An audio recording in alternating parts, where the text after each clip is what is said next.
the wives got involved and they said, we're not going to go to Nashville for free. We're not going to pay for this on our dime. So we're going to pimp you guys out. And by pimping us out, they were going to have us do a stand-up comedy show. So they called a little comedy club there in Nashville called Third Coast Comedy. They booked a show, 88 people, super tiny. Didn't think that anything was going to happen with it. I had never done stand-up before in my life at that point. But I was like, you know what? What the heck? We're already doing social media, which we never planned to do. Let's do this too. And we sold the first show out in about an hour. What if the truth came in a gel cap and we could just pop it in our mouths and forget about it? Well, it doesn't, and we can't. But we can laugh in the face of reality while plotting our survival. Welcome to the Truth Tastes Funny podcast. I am your host, Hirsch Redpoon, and if my guests can handle the truth, so can you. Open wide, folks. Here it comes.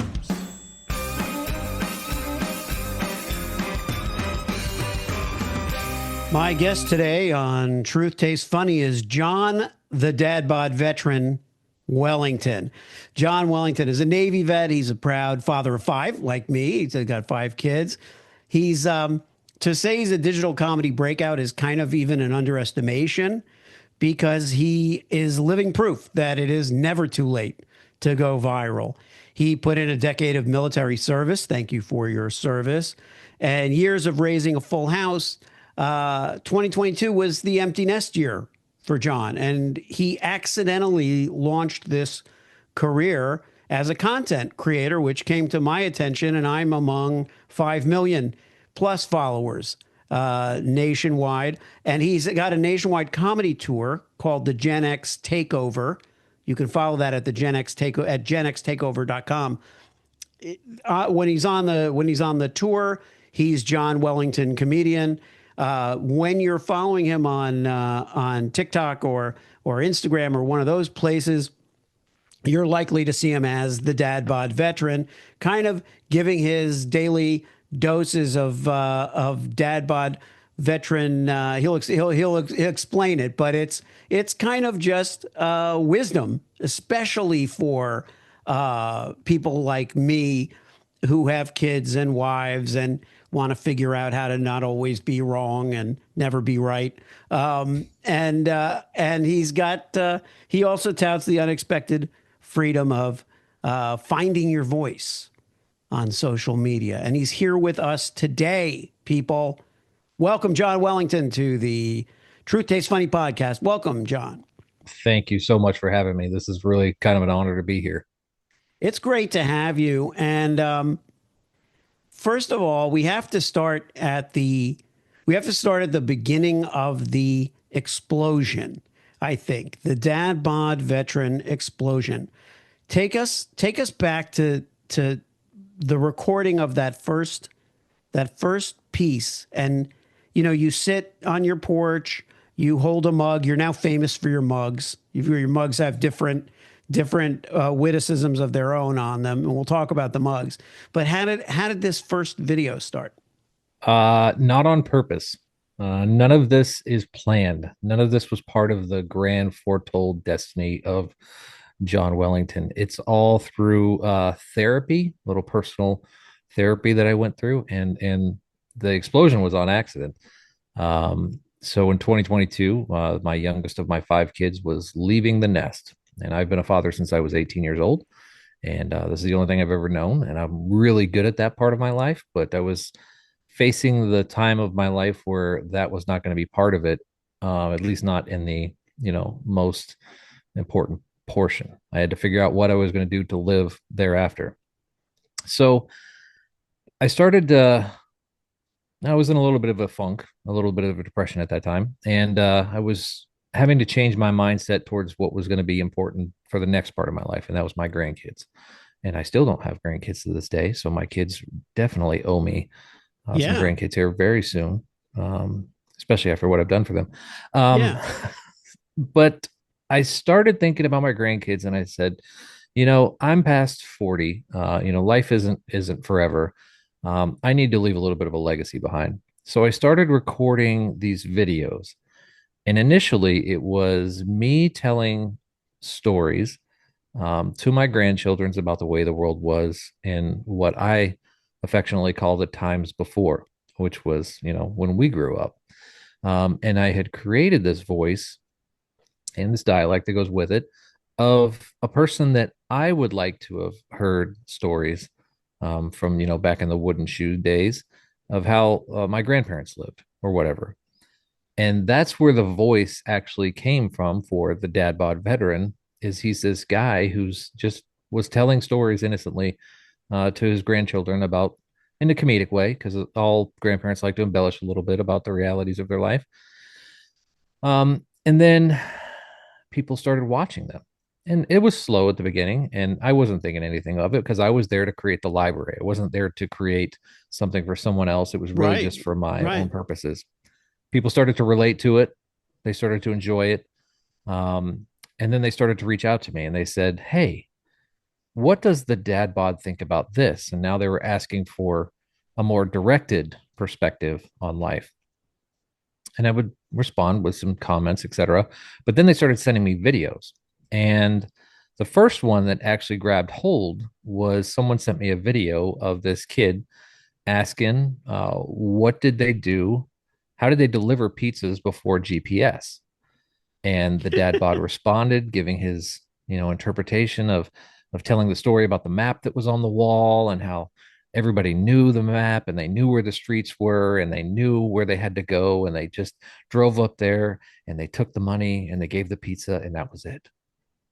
And that video went viral. In like a week, it had already hit 1 million views, and in a couple other weeks, it was at 3.5 million views. And all of a sudden, this persona was on the map, per se. But it didn't stop there, because once people realized that they could feed me this and that I would respond and give them a story attached to it, it just kept going. And it kind of kept, self perpetuating the growth cycle, because they were asking me for other things. Or like, how does the dad bod think about this? How does he do this? Or they would ask me to do reads for their GPS. I'm like, hey, can you do this, little turn by turn for this? And I would do them, and I never thought anything of it. And it just fed itself into this monster that has become what he is today. And I Yeah. speak of him in the third person, which is really weird for me, but he is truly has his own way of presenting the world. He has his own dialect. He has his own way of responding, and he does it in what I like to call the Disney punchline way, right? He says Yeah. a lot of things that people want to say, but he says it in such a way that it's not overtly offensive. It's the undertones, it's the dry British point that Yeah. you have to hear, kind of like a Disney movie. Like parents watch Disney movies and they get the jokes that were put in there for the parents.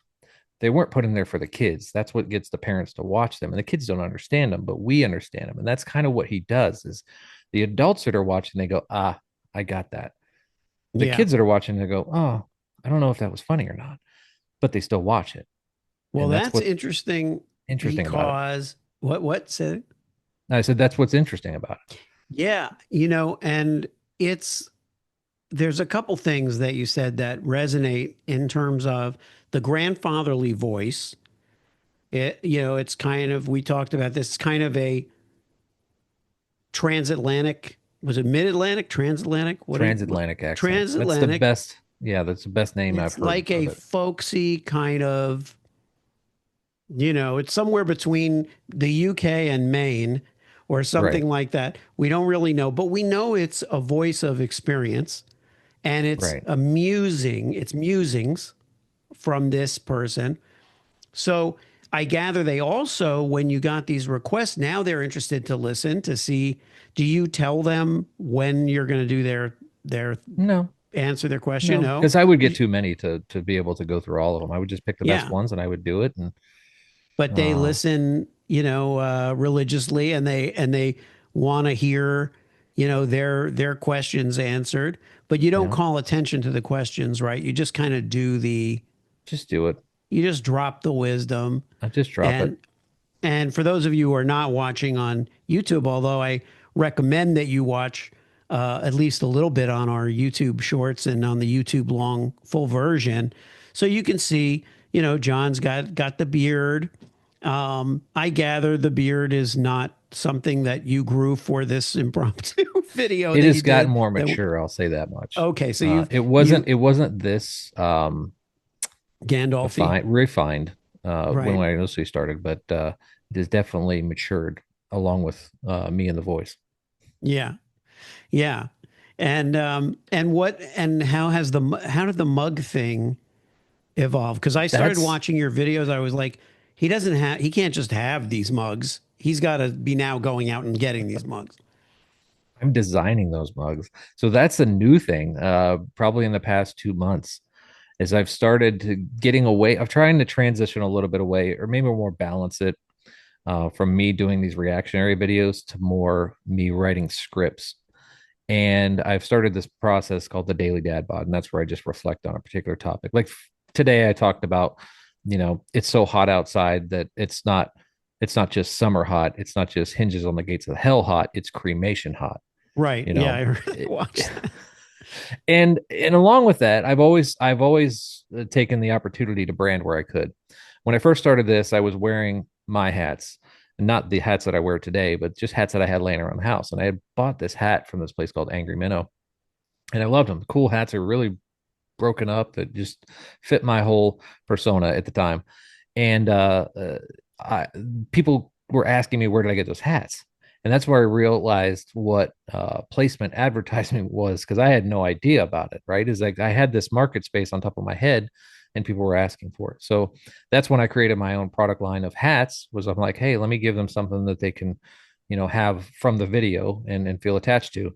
And then when I started this daily dad bod thing, I was like, wouldn't it be cool if he was just sitting here drinking a cup of coffee or a cup of tea, and he had something on the mug that was attractive? So I designed a couple mugs, and then I realized people liked them a lot. Hmm. And so I'm designing more mugs, and I have a, I have actually taken up an entire cabinet in the kitchen, and the missus is I'm kind of mad sure. about this with these mugs because I go out every day and I rotate through the mugs when I do the videos on the porch. And they've become quite popular in my merch store. And I've got several others that are going to be coming out soon, but I just kind of roll them out as I have the idea for the mug, and people love them, and they're part of the show now too. Which begs the question that apart from the 10 years in the military, were you in another business or another area of concentration before any of this exploded?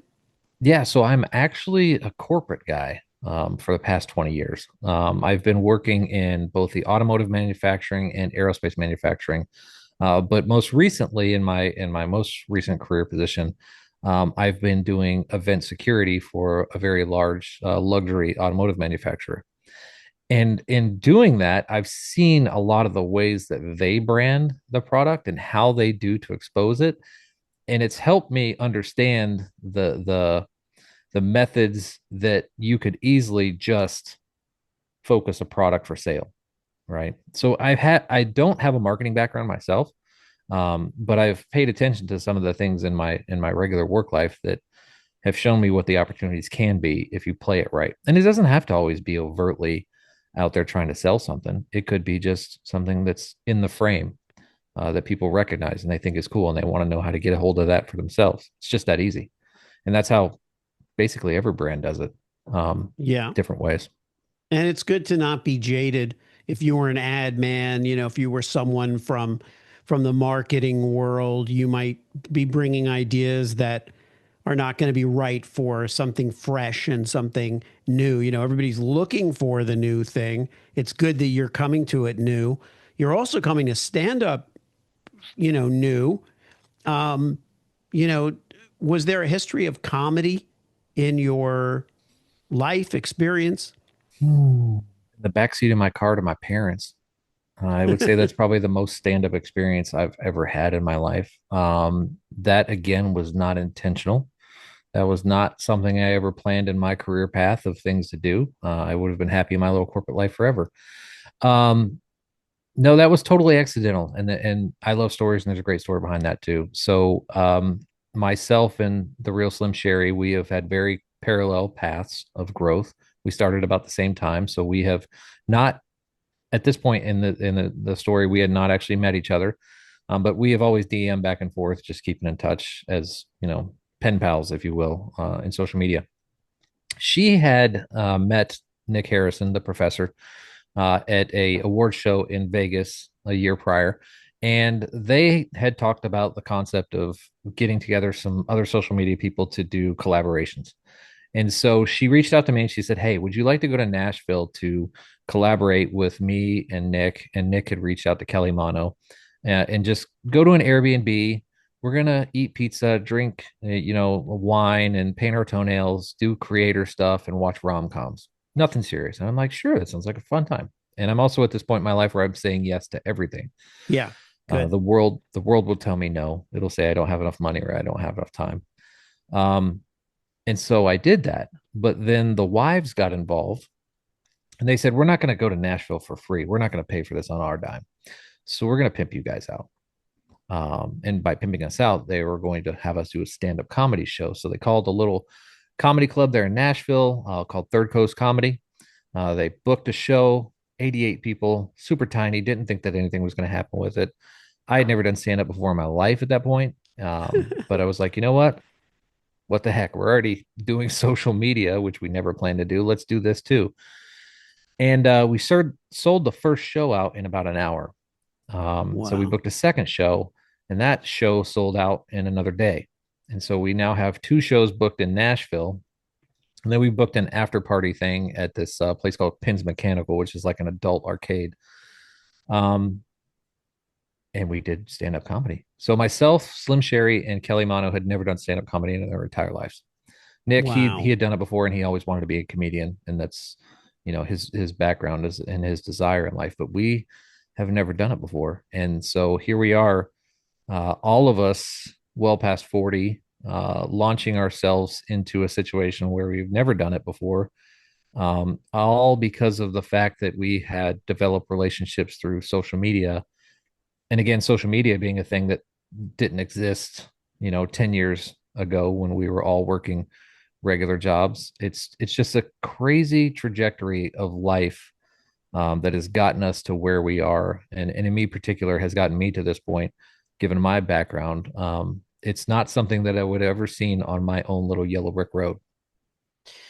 Yeah, that's amazing. As someone who's done stand-up comedy, and I did it twice. I did it once in my 20s when I was living in New York, and I ended up in advertising, and so I didn't, started a family, didn't pursue stand-up at that time, and then in my 40s, as a partner in a PR firm in LA, we had a thing where we went to meet with a prospective client, and everybody after the meeting was kind of like not wanting that client. It was going to be a big transformative client financially, but we just had a bad feeling about it. And one of my partners, I said, well, it wasn't me. One of my partners who had never done stand up said, who wants to take this client? None of the four partners raised their hand. And then he said, who wants to go to an open mic? And we all did, shot our hands up. And that started like a year of going to shows, becoming comics, getting in lineups, working as comics eventually. We really did it. We really took it seriously, too seriously, our wives would say, too seriously, because we didn't have the social media following to warrant it or to draw people. But it was fantastic. But knowing that world a little bit, what was your approach how many minutes did you have to do in that first Nashville show? Like, what was that like? That was 20 minutes. We had to do a 20-minute set. And I can tell you, I Each. don't do any of those jokes anymore. That first Yeah. set. I haven't done a single one of them since that day. Because I learned a lot about the approach. Because I took an approach from what I wanted to hear versus what the audience wanted to hear. And that was the big change that came out of that. And I improve my set every time that I do it. But 20 minutes, if you've never been in front of a group of people and you have a little bit of stage anxiety, is a long time. That's almost torture. Like when you do, for the audience who may not know, when you do an open mic, let's say, it could be as little as 3 minutes, could be as much as 7 minutes, but probably not. You do a regular spot, you're talking 7, 8 minutes.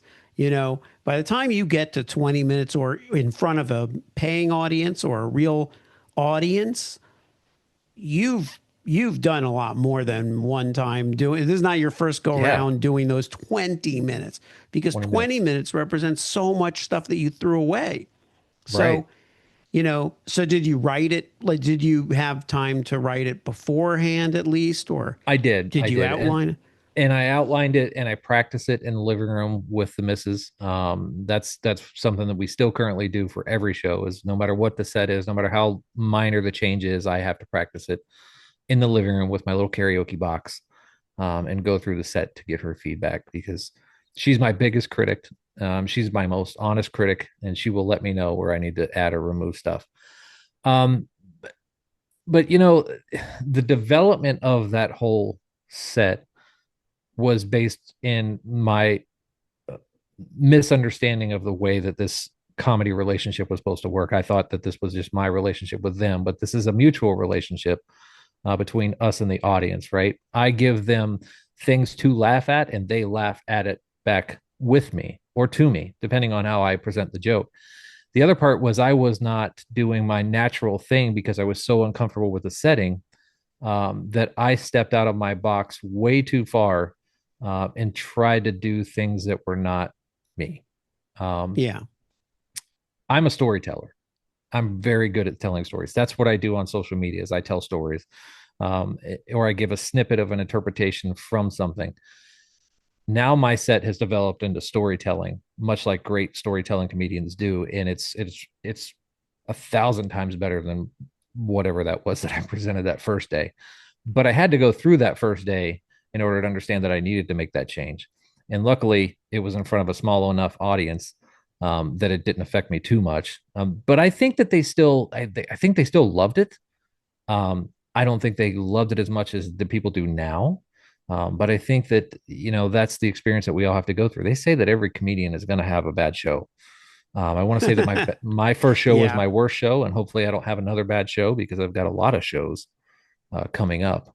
Um, Yeah, let's talk about that tour, because I was very excited to hear about it as a Gen Xer and as someone who feels like, now that I think about it, I went through that phase when I was doing my 45 years old, stand up stuff.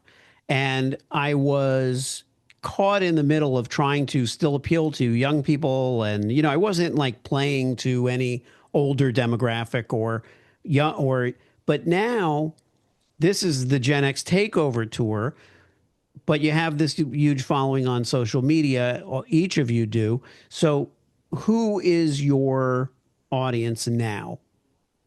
so we get a fair amount of older millennials and younger boomers, but the majority are Gen X centric, folks that are in the same age frame as us, usually the 45 to about 60. The first Gen Xers turned 60 years here, believe it or not. That's our target. Like I said, we get some sprinkling on both sides of it. Um, and following wise, I mean, you got to think about it. Between the four of us, there's 20 million followers, collectively. That's an insane amount of, I hate the word influence, but influence, Yeah. that we have. The what I would say that's different than every other comedy show and this show is that we have people that have a relationship with us before they come to the show. A lot of people have never, maybe they've seen a comic on Netflix or something like that, but they don't have a relationship with them before they come to the show. They see us every day. They're in our house. Maybe they see a live stream. Maybe they've interacted with us in the comments or something like that. The relationship is completely different, from a standard comedian, from a celebrity comedian, to what they have with us. They feel more connected to us before they enter the show. So while I'm very critical of myself, I think it is possible that I couldn't do wrong and on stage there because of the audience that I'm just naturally bringing in, being people that I have a relationship with, which is very different from every other comedy show. And it's why a lot of influencers, creators, are moving into the stand up comedy space. I see several that I know that are of the same age range that are moving into the stand up comedy space, and some of them aren't as successful as other. but some of them are very successful. And I think there's just a great opportunity for all of us to expand into that space with this. Well, there's a new found audience on TikTok Yeah. for Gen Xers. I think I mentioned this to you when we first spoke. A friend of mine who's become an influencer on TikTok, where, I was like, who are you playing to? And he's like, people our age, like, 45 to 65 or whatever. And I was like, oh, and then it was the next day that you and I connected. And I was like, okay, I guess there's something to this. And now, at least once or twice a week, somebody in my age group mentions TikTok as, a platform that they're on. You know, and I'm like, okay, there's something happening there. And why not? We Well, already kind of adopted it. We just either through our kids or, like, what is your feeling about that? How did that? we are the most adaptable generation as Yeah. far as accommodating change. I mean, if you think about it, we were in the pre-internet. We were the last generation to live without Google in our early years and without technology of any sort, right? And we've gone through all these different technology transitions over the period of our entire existence, and we've had to adapt to each and every one of them, from going from the corded phone to the wireless phone, right? That was a change. Going from having one line to having call waiting, going from call waiting to dial up, and then the whole progression through cell phones and the internet and all of these things. Every time it changed, we've had to adapt. This is just one other step, right? We will adapt. We may be slower to adapt. We may be slower to recognize there's a reason to adapt, but we'll see it. We'll see our kids doing it. We'll see somebody else doing it. And we'll go, hey, what is that thing? What are you doing?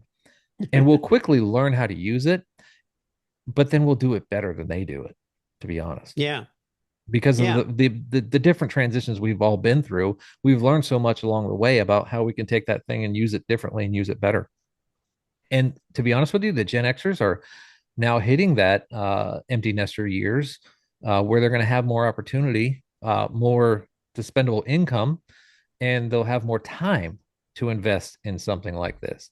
I mean, that's the whole reason I'm here, is because I don't have kids anymore. And I do have time, and I can go after something like this, and I can look to entertain people of my generation with stories. I just think that we are ripe for opportunity to reinvest into ourselves personally, but also reinvest our time into things that we see more fit outside of just our traditional things like family and career and things like that. And I think that's why we're all showing up in social media in droves. And there's a very, very big movement of Gen Xers, not just from creators' side, but from the followers' side, to support that kind of stuff. And that's where we're at. By the way, to to piggyback on what you said about our adaptability, I don't I'm trying to think, but I don't think I can name any contemporaries of mine, within, I'm 58. So let's say, in the 65 range, whatever, that are really truly retired. There are people that, could retire. My brother-in-law and sister-in-law retired. My brother-in-law, and my sister are retired. They they're technically retired, but he still is working. He still is doing businesses. And so it's not just people that I'm meeting like on the podcast or entrepreneurs. They want to do something else. We do not want to just fall apart. If anything, we start trying to rebuild ourselves, Mhm. re-strengthen ourselves, reinforce ourselves. We are not quitters. We are not, uh, uh, you know, just people that don't want to do anything. Yeah, We we just we're, want to we're the sit figure it around. out generation, right? And there's nothing we won't figure out. That's why we took all of our toys apart when we were kids, to We're the figure out how they MacGyver work. generation. Yeah, that's right. We're the MacGyver generation. So we're not going to stop. And there's greatness in that. And the other thing is right, we're also getting to the age that we realize that stopping means dying, to be Hmm. honest. Right? We know that we're not immortal. We know that this life is finite. And we realize that. And so we're not going to stop doing something. The word retirement, I don't know if it really applies to our generation or any generation going forward, because I feel like that's a cliche from Yeah. a time gone past. We're not going to hit Well, 65 and just sit there and wait. well, the benefits of retiring, for example, like the corporate lifestyle, that formality of that's societal formality is doesn't exist anymore. No, And COVID also kind of made everyone pause for a minute and go, "Oh my gosh, we don't know what's happening. Is this how we want to go out? right. Is this wherever we're at now?" And I had my own business with a partner that we just were like, "No, let's do this or let's do that." We did a nonprofit, we did a streetwear line. We just did things that we had sitting in a box that we thought we would do some other time, right? Well, we were too busy. We were running around and hustling business, and then we were like, okay, let's do this, let's do that. And it was some of the best output, I think, of the last decade that I can think of. And now this is another wave. So I don't think that our age, at least to our generation, I can't speak to any other generation, but at least to ours, I know that our productivity comes in waves. And Yep. you're riding this wave now. You could say, nah, you know, I don't want to, Do I this don't want anymore. to, why do I want to drag myself out? But you're vitalized. You're excited by not knowing exactly what it is. Now let's get into a little bit of with your troop. You're kind of because you have a corporate background. Um, you've fallen into kind of the role of the grown up in the grown up The room, adultiest. the adultiest. That's what I've you been said. You voted you in many different cities as the adultiest out of our Yeah, four. what is the because ordinarily you'd say, well, what's the vibe like? Have you gone on the road yet? Have you Oh started yeah, the yeah. tour yet? You're We've on been on the tour, road. technically. We are on tour. We're doing the old people tour. Uh-huh. We're not hitting back to back, doing these every weekend, 3 shows a weekend in 3 different cities kind of setting. Right. August will be the first time we hit three different cities in a month. Most of the time it's Oh, just one or okay. two a month. But that's going to pick up because, going into March of next year, we've got 7 shows booked in that month, which is a heavenly a lot for us. Yeah. Um, but we have been on the road, and the dynamics are insane. First of all, because we all do have a very creative side to us, and when you get 4 creatives in the room and you try to expect a decision to be made, it's not likely. You need to Yeah. have somebody that's, in every group, in every team, there's got to be somebody that's got to step out and be kind of the let's go this way, squirrels, let's all go in that direction. Yeah. And that seems to be a role that I have taken on as the adultiest. I'm probably the one that has, the things the most planned out. I'm the spreadsheet guy. From my corporate life, I kind of enjoy spreadsheets. There's safety in the numbers and having everything listed out. So I develop all that for the business side of it. I monitor and track all of the important dates and things and contracts and things of that nature. And we all have kind of adapted to a role within that. Sherry's the CFO, if you will. She manages all the money and takes care of that. And Kelly's marketing, and Nick is the kind of the show planner. So we've all dissected the segments of the business and assigned them to each one of us, and we kind of just run it the best that we know. The best part of this is that we don't know what the heck we're doing, um, Yeah. and from that comes probably better ideas than anybody has ever heard, because we're not Yeah. stuck in a box, right? None of us have a history of doing a tour. We don't know what the script is supposed to look like, and that's probably, I think, one of the things that's most attractive to these venues. We're breaking all the rules on how a show is supposed to go. Like, you're not supposed to have a sing along. Well, why not? Why not? Or Why is not? there a point when you're all on stage together? Yeah. Yeah. We have actual kind of acting skits that we do as part of the show. I don't want to give too much away, but they're Yeah. absolutely hilarious and they're absolutely relevant.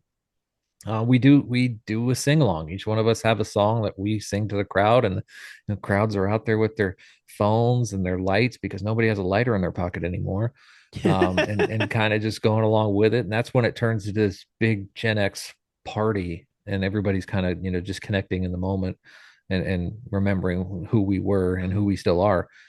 So we are breaking all the rules, not on purpose, but definitely deliberately because we don't know what we're doing, and that's attractive to some people, and it's ruffling a little bit of the feathers of the industry too, which is a fun place to be, to know that your name is being talked about in circles of people who are like, how are they doing it? How are Yeah. they doing what they're doing? That's We a don't great know. place to be. It's a Yeah, great place to be because it means you're doing something right. If you're pissing somebody off, and in this case, it's not the audience, you're right, pissing off the normies, that are wanting to stick to the old ways. When I'm approaching branding for clients, and in those cases, they're mostly people. Personal brands also have companies and names and other things that are not them, but it's still something they're close to. And I prefer working with people that are innovating or going against the grain, doing something new. And that's why the branding has to be different, or has to be, thinking differently about it, because it's not going to be accepted otherwise. right. And, that's a very unique kind of position to be in, but we need that. Society needs that kind of disruption. It needs disruption. It's like, our minds go soft if we don't Hmm. disrupt our world a little bit. And I think that, perhaps the generation before ours was seeking stability and seeking to provide it as well. And you and I have both, it seems, strived to do that and sought to provide stability. But at the same time, this ability to be brave, the luxury of being courageous is almost what it is, you know. Yeah, this is it's a great time to be here. Let's say that, because it's not just that we want to be brave and that we are brave. It's that the world embraces that bravery, right? Whereas going against the grain in previous generations probably was the worst thing that you could do. Hmm. The industry, the organization, the rules were all set up to prevent all of that, and we're in a time when it really is almost expected, if you want to be a standout, that you have to go against the grain. You have to do something absolutely different and revolutionary to what was done before. Otherwise, it's not going to happen. You're just going to be another, like you said, another normie that falls in line. Um, our kids sure as heck are doing it. So I don't know why we shouldn't be embracing that same thing. That's, again, being as adaptable as our generation is. That's the one thing that I think we do very well is we look at what everybody else is doing, up and down, uh, and we take the best of all of that and we do it for ourselves differently than that. Yeah. Because the boomers did a lot of good things. I'm not gonna ever gonna slam on the boomers. They were the biggest generation. They came in a time after a war, that a time that was good. They came into the time of peace, love, and happiness. They weren't the best at parenting because a lot of them didn't want to be parents. They also came into the time of divorce, where divorce actually became a thing in a household. They came into a time where the economy wasn't the best, and both parents had to work. And as a result of that, they created this next generation of people, us, the Gen Xers, who were latchkey kids because both parents had to work, or mom was the only parent, and they couldn't helicopter over us and have that nuclear family like the boomers did. And so they did some good things for us. Some of the things may have been uh, more abrasive, if you will, Yeah. to the current society, but they were good for us. And the generations after us have, through our helicoptering, have um, looked at the world differently and been able to shape the world differently than what we or the boomers could have done, right? Because we've created this environment where creative thought and diverse thinking is accepted and a part of the norm. So, what I'm saying is that we as a generation have gotten ourselves into a position where we can see the best of both sides, take the best out of it, and move it forward to ourselves for our benefit, but then also kind of the benefit of everybody else. And it's a really good place to be. Yeah. And so there was all the cruise. You guys have a cruise. That sold out, correct? Yeah, that's sold out very fast. And again, Because I another would one of have those things loved that to we go were on very that. shocked by it. We were super shocked by it. Yeah. We booked it originally for 175 rooms. We Yeah. thought that we weren't going to sell that. We didn't think that at all. Kelly made one video and the video went viral. We sold out the 175 rooms plus another 500 rooms. Oh my God. So literally a third of this ship in November is there for us. That is a dream. I really wish I could go on that. I go on about two cruises a year, sometimes three, for work. They're like, there's a marketer's cruise, there's a new media cruise.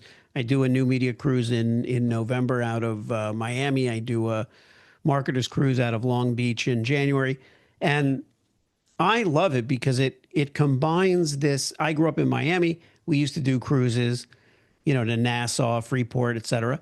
And to me, it's both nostalgic and yet I'm doing business. I'm working like a Yeah. grown up in modern day society, right?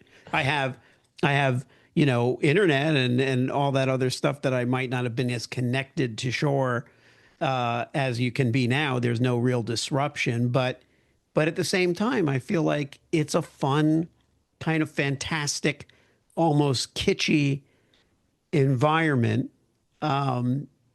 And so it's the best way to work to me. The best way to And work is where other people are having fun, which is exactly what you're doing. and that's what's insane about all of this is that I get to have fun and get paid for it, which is silly. But the cruise is going to be a blast. We are going to go back to some really old school Gen X fun things. Like we're going to play dodgeball. And I made sure that they are the rubber balls. So Right? we are actually going to do that. I'm hoping that no one gets hurt, me especially.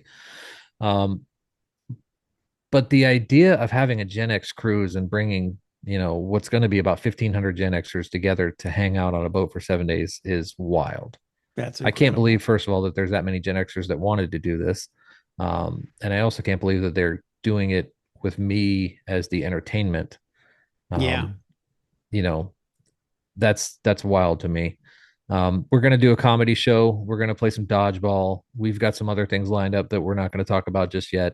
sure. Um, and we're gonna be on the water for 7 days all together. Well, do me a And this is the favor. first one. You know, Well, do me a favor, John. When you're figuring out the dates for the next one, give me a little heads up so that I can get a cabin and I don't get aced out. Because if I wait to see it on social media, it'll be too late. It'll be too absolutely, hard. absolutely. You'll be the first one I call. We'll do an episode. We'll do an interview. I'll interview all of you guys. It'll be great. Yeah, it's like I said, it's the first one. I expect that there's going to be others. I really want to convince Sherry to do an Alaskan cruise because Ooh, that's on my bucket list, but she doesn't like cold weather, and we're gonna have to work on that. yeah. I'd love to see the glaciers and stuff like that. I think our marketers cruise is going to be an Alaskan cruise. It might be. It's going to be an international cruise. Maybe it's a Mediterranean cruise, but it's going out of the country next year because it's the 20th anniversary of that cruise. I have Oh only done wow. it uh, twice. This will be my third coming up in January. But well, listen, I would love for to close this out with you possibly giving some advice to our listeners. You can do so in the dad bod voice, or you can do so in your own voice. But just share a little wisdom for the listeners out there who are just trying to get by and just trying to thrive and survive in a chaotic world. Listen, everyone, you may be in a position where life is hard right now, and it may be a situation where you think that there is no way out. But do understand this. There is many more opportunities in front of you than there are behind you. And no matter where you are in this situation, know that this too will pass. So keep trudging. Walk a little bit firmly, one foot in front of the other, and you'll get wherever you're supposed to go. I promise. And that just makes me feel better. I feel, I feel, I feel better. And I do recommend that you follow the Dadbod Veteran on your social media platform of choice, or the dadbodveteran.com or genxtakeover.com. And thank you so much, buddy, for coming on the show. I really Thank appreciate you. having you here. It was great. Thanks. Thanks so much for tuning into Truth Tastes Funny. If you enjoyed the experience, please leave a 5-star review and share this podcast with your friends.